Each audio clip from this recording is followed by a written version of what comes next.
Shalom. First and foremost, I want to give all praises, honor, and glory to Yahweh, Bahasham, Yahushai, Bahasham, Baqar Kodesh. Double honors to the elders and the apostles of Great Millstone, and peace and blessings to the elect. This lesson was inspired by a video I was watching that was done by the elder apostle Ramlab, and I believe it was called "They're Coming," and he mentioned he said something along the lines of the Lord has given the Spirit to the elect to be able to maneuver through the maze of deception.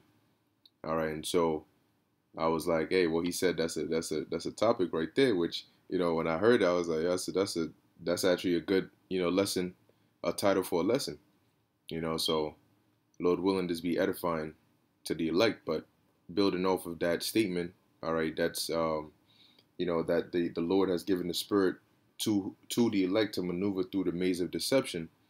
And basically, as you see everything that's going on now, and even prior to the things that are happening now, the knowledge, wisdom, and understanding, not just that, but the Spirit that the Lord brings with it. Okay, because you may have knowledge, wisdom, and understanding, and you can still end up making poor decisions based on the Spirit. You see, the Lord can put a lying spirit on you. He can put a spirit of deception on you. He can put a spirit of being bugged out on you, and it doesn't matter how wise you are or how much knowledge you have, you'll still end up going off. You'll still end up doing something that's not going to benefit you. If you look at King Solomon, for an example, King Solomon was one of the wisest men, all right, that ever lived, and he ended up going off, okay, because of the Spirit. So, and the Lord had that happen for a reason. Now, in the times we're in now, the Lord is going to give the elect a certain kind of spirit to where when it seems like there's nowhere else to go, and where others see no way out, the elect will see a way out. They'll see a way to hang on, a way to maneuver, that hope to just hold on, to make those decisions that seem like it's over. It seems like there's no way this could possibly work. Well, the Lord will put the Spirit on the elect to make those kinds of decisions, but also for it to work, for their hands to prosper in accomplishing it.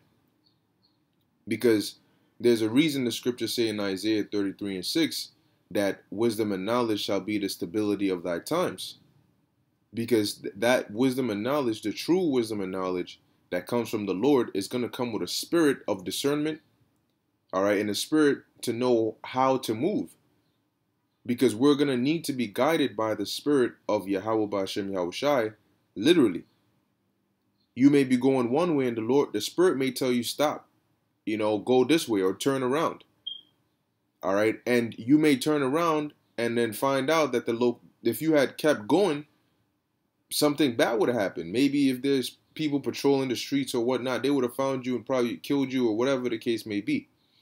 Or maybe you cut the corner on the left and here it is. You stumble across like a ice chest or a cooler, and it's just filled with food and all this, that, and the third. All these things the Lord has set up in place already for His elect. But dealing more so with the tribulation and the adversity, the Lord is going to have the elect be put in a position that'll set them up for success, so they can maneuver through both the lies that are being told to push this new world order, but also how to survive in a world where truth is outcasted and ridiculed, and where they seek to destroy those that fear the Lord.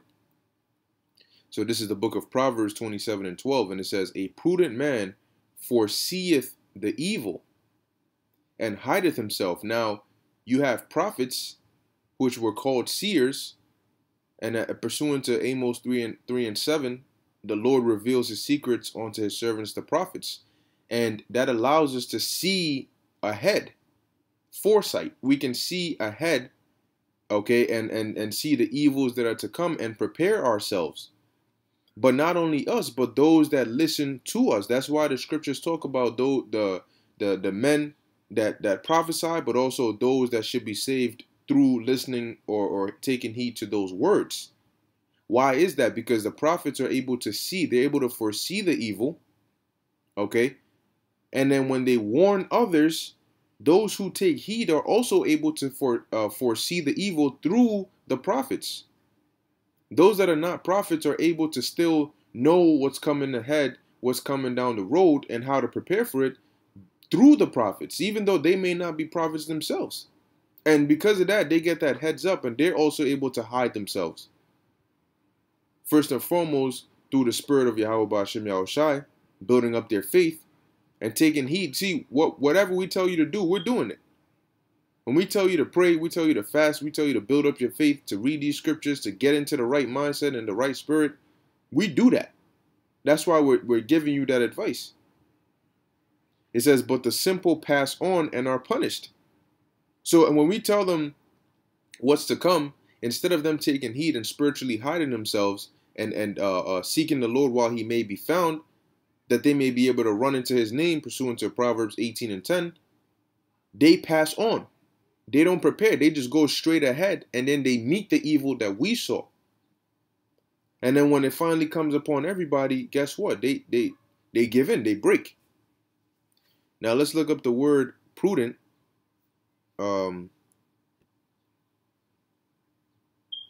Okay. It says irawum. Okay, it says subtle, crafty, sensible. Sensible. You see that? So if you're sensible, you're gonna. That's why we're always remaining circumspect. But that's why we're always talking about the future. We're always talking about the things to come, because we're sensible. We see the danger, and it's always good to keep your eye on the danger, measuring how close it is, so you can stay prepared and give the warning. Now this is the book of 2 Corinthians chapter 2, verse 11. And it says, lest Satan should get an advantage of us, for we are not ignorant of his devices. Now, how is it that we are not ignorant of his devices? Well, it's through the spirit that the Lord has given us to maneuver through the maze of deception. Because when you really look at the world today, the media, the narrative, the news, this is a giant web, a giant maze. And there is deception on every corner, where you may go one way, follow this guy, listen to this guy, thinking, oh, he knows the truth, and then you come and hit a dead end and find out he's controlled opposition. Then you got to come all the way back, follow another path, and you following that path. Okay, this news site looks like they're doing. Then you find out some information that, oh, they're really funded by George Soros, or they're funded by one of these elites, and they're owned by this. Okay, so then that means they're using a spin doctor and throwing this information. So then you come back and you say, okay, I found the Israelites. They speak some truth. Let me follow this path. And it gets you further than the other two. But then you might be following one of the wrong groups, and then you come and hit a dead end. And they teaching some false madness. And you got to come back. And if the spirit is not on you to discern, you're going to just keep getting stuck there. You're going to go from different people to different people to different people, and keep having to come back and find the other path. And then keep doing that. But the elect are going to be able to maneuver and say, okay, well, I could follow this path to this point and then jump on here and follow, because following that path, you're going to be following the right men who are going to be teaching you the way to Yahweh Shai, the way out of the maze of deception. And it's not just a dead end that you may hit. You're going to hit calamities. You're going to hit destruction. You're going to hit plagues. So if you're not maneuvering the right way and you're making wrong judgments, wrong decisions, taking wrong turns, you will get taken advantage of. Because if you're not ignorant of Satan's devices, if you think, oh, they're evil, but they're only evil to this extent, and you underestimate them, they're going to take advantage of you.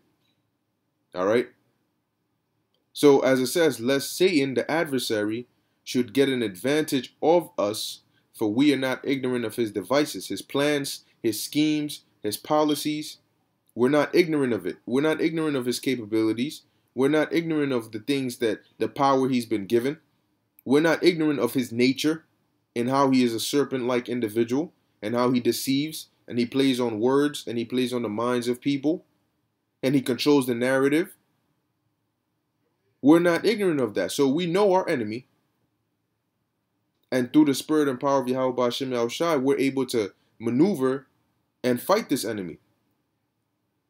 See, right now is a mental thing. It's information versus information. What you know versus what they know. How can they influence your mindset? How can they influence your perception? How can they deceive you? Versus how strong are you mentally? How rooted are you in the scriptures? How are you able to combat the false information, or the information that may be wrapped on the outside in truth, but on the inside is a lie? It's a mental back and forth mental battle. But very soon it's going to get physical. Okay? And as the Lord said in Matthew 24, verse 24, he warned us. He said, "For there shall arise false anointed and false prophets." Now, these false anointed and false prophets, it doesn't just deal with, of course, you have Israelites, you have so-called pastors and whatnot, but you also have Esau with his quote-unquote miracles, which he deceived the world, and he's going to use those to try and deceive really the world. But guess what? That's not going to work. The plan of this devil is to have a socialist. He has a socialist agenda, all right, where they try to make a difference between communism and socialism, but it's pretty much the same thing. They have an oligarch that's at the top, a small group of individuals at the top ruling everything, and they do that by, first off, doing away with capitalism. Forget that. All right, they go into a country. Let's say you take the U.S. for an example, and then they what they do is they make it seem like, well, what did they teach you communism is? Oh, well, communism is everybody's equal, right? We all get equal. We all on the same playing field, and we all, a doctor and a carpenter, get the same pay, and we're all on the same level. But hold on, if that's really the case, what about the super rich? Are they on the same level as you? No. And where does all the wealth goes? Where does all the wealth go, and who distributes it? So everybody else is on a playing field, but somebody has to have all the wealth to distribute it and make sure we're all equal. Somebody has to keep that policy in place. Who do you think that's going to be? So what they do is they use they first off, that your quote unquote constitution, forget about that. It's done. It's like toilet paper, because the people that are supposed to raise red flags when the constitution is being breached or broken, those people are influenced or have been infiltrated by these same elites. And then the people that train or teach the new generation to become those red flag raisers are also influenced. So now you have a bunch of people that will not raise a red flag if your constitutional rights are being violated or changed. All right? And with that, they centralize the federal government, give them all the power so they can control everything, and you can have nothing. And then they control whoever controls the federal government. And guess what? They got control of your nation. Then they break down all the world governments and make them the same. So you have communism on a inside a country level, but then you have socialism on a world level, where they control all the leaders who control all the people in their countries. And then they have a centralized government, aka the United Nations, and they control them. So there's a reason they want a one world government and one world currency. They want to put the whole world into one big ass country where they control everything. Okay? And so they have these signs and this, then they will give you why do you think they're setting up a universal basic income? Why do you think they're crippling? If you notice, Sicky Vicky has crippled the whole world to put them all on the same level. Everybody, if you notice now, a couple years ago, these countries everybody was doing their own thing. But now everybody's doing the same thing. There's a trend. One country does it, everybody does it. One country does this, everybody does this. Because it's putting everybody on the same level so that they can break that separate agenda, break the individualism, and put it together as one. Well, whatever the US is doing, whatever the UK is doing, Italy's doing it, France is doing it, is the same agenda. Okay, so they can control it all. But as it says here, Matthew 24:24, and shall show great signs and wonders, insomuch that if it were possible, they shall deceive the very elect. But guess what? It's not possible. Why? Because they've been given the spirit to maneuver through the maze of deception. So they can't deceive the elect. They could put a path that looks like a path, but it's not really a path, and the elect will see right through it because the Lord will direct them elsewhere. But then you have the rest of these people who fall right for it because they haven't been given that spirit. And you may tell them, look, don't go that way. It's a dead end. Don't go that way. It's going to lead you to the wrong path. Oh, yeah, whatever. I know what I'm doing. I'll find out when I find out. If it is, then it is. I'll deal with it. Okay. So deal with it. This is 2 Corinthians 4:3. It says, but if our gospel be hid, it is hid to them that are what? That are lost. And when you're in a maze and you can't find the right path, what are you? You're lost because you don't have the spirit to maneuver through it. So the gospel, right, and the spirit that comes with it is what helps us maneuver, all right, is our GPS. One precept leads to another precept, leads to another precept, and it helps us maneuver through this mental maze of deception. Verse 4, in whom the God of this world hath blinded the minds of them which believe not. And who are the powers of this world right now? Esau, Edom, because pursuant to Job 9:24, and pursuant to the blessing they were given, and pursuant to 2 Ezra 6:9, about them being in rulership at the end of the world, they have the power to blind the minds of them which believe not. That's why they got people on their side, people following the narrative. It says, lest the light of the glorious gospel of Hamashiach, who is the image of God, should shine onto them. So and how do they do that? They demonize the light, the glorious gospel of the Lord, so that you stay away from it and it's not able to shine onto you. But you know what? That's okay, because if it doesn't shine onto you, then it wasn't given to you. It's not meant for you. That means you're meant to be lost in the maze, lost in the sauce. Okay? But the elect, guess what? Once again, they're going to be given that spirit. See, right now, we don't know how we're going to react. We know we hope to react a certain kind of way, which is to stay faithful.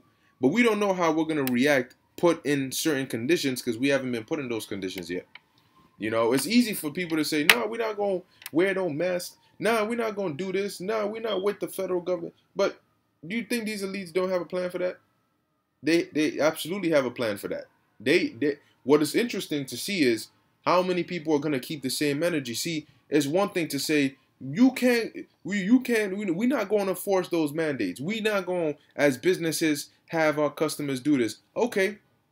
Now, when your business starts going under, because you best believe they will find ways to convince you and coerce you. And when you as an individual say, well, I haven't eaten in 3 days going on 4 days. I don't have a job. I can't pay rent. I'm damn near homeless. Okay? Wintertime is coming. It's cold outside. I don't have heater. I can't pay utility bills. You know, I can't pay my car note. I can't pay for insurance. I'm not getting unemployment benefits. I don't know what to do. See, when all that is happening to you, is it still as easy for you to come up here and say, nah, I'm not going to force these men. Nah, I'm not going to take it. That's why we're going to need the spirit of the Lord to be on us in order to do that. In order for us to be able to have that mindset, even when all that may be happening to us. We're going to need a different spirit to override the flesh, to override the suffering and all of that. And that spirit is going to be so strong that you're not going to feel anything. You're going to be like the 7 brothers in the book of Maccabees. Or like Stephen when he was being stoned to death. His mindset wasn't there. He was somewhere else. Okay? Now as it says, Matthew 13:16, but blessed are your eyes, for they see, and your ears, for they hear. For verily I say unto you that many prophets and righteous men have desired to see those things which ye see, and have not seen them, and to hear those things which ye hear, and have not heard them. Okay? So we've been blessed, especially now, not only to be able to discern, but to be able to have the right mindset and see the prophecies taking place. To these people, they think it's just regular life. Like, oh, this is some anomaly that just happened in our everyday to-day life that has just interrupted us. No, this is something that has been spoken of for ages to happen. So this is a big event. These people just see it as, oh, well, it's just something that we'll get over. It happens. No. So we have the mindset to know and identify what time we're in and the importance and the essence of it, and also the importance of having a certain mindset, all right, and a certain belief in these times. All right, so we recognize it for what it is. This isn't just a regular test. This isn't a test that just happens to everybody. This is the test. And us knowing that this is the test, we're going to do our best on it. Okay, but it's all through the spirit and power of Yahweh, Bahashem, Yahweh Shai. So with that, I'm going to end it here. Lord willing, that was edifying to the elect. In closing, I want to give all praises, honor, and glory to Yahweh, Bahashem, Yahweh Shai, Bahashem, Rachah Kodash. Until next time, Shalom.